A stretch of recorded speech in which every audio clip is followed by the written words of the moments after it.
ایک نمبر 3 سے. My name is Neelam. I am a teacher by profession. I want to ask that I have read some books in which I get references of Bukhari, Tirmidhi, Ahmad and Muslim and so on. I just want to know, are these references authentic? And if not, then which other books should be referred for more information about particular surahs? Thank you. بہن نے سوال کیا ہے کہ ان نے کتاب پڑھی، اس کے اندر بخاری کا حوالہ دیا گیا، مسلم کا، احمد کا، ترمذی کا. وہ یہ جاننا چاہتی ہے کہ یہ کتابیں اوتھینٹک ہے یا نہیں، کہ وہ صحیح ہے کہ نہیں.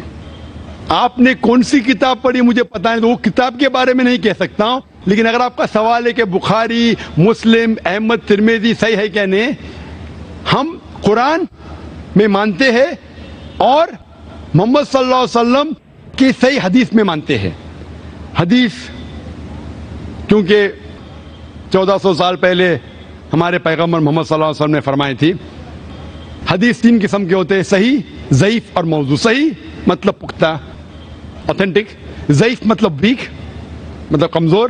موضوع مطلب گڑی ہوئی، کنکاکٹڈ. جہاں تک کہ صحیح مسلم اور بخاری کا سوال ہے، یہ دونوں کتابیں صحیح مسلم اور بخاری، ان میں سے 100% جتنے بھی حدیثیں ہیں الحمدللہ صحیح ہے، دے اوتھینٹک.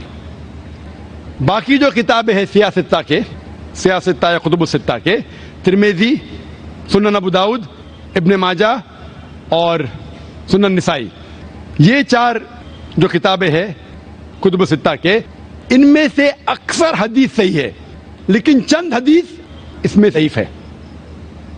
ان کے بارے میں ایک بہت بڑے عالم ہے، شیخ ناصر الدین البانی رحم اللہ، ان نے ان پہ تحقیق کی اور 2 الگ جلد بنائے: صحیح ابو داؤد، ضعیف ابو داؤد، صحیح ترمذی، ضعیف ترمذی، صحیح سنن نسائی، ضعیف سنن نسائی. اس طریقے سے تقسیم کیا. یہ چاروں جو کتابیں ہیں اکثر میں سے حدیث صحیح ہے، لیکن کچھ ضعیف حدیث بھی ہے. تو اگر آپ جاننا چاہتے ہیں کہ اگر کوئی حوالہ دیا بخاری کا یا مسلم کا، آپ آنکھ بند کر کے سمجھ سکتے ہیں یہ صحیح ہے.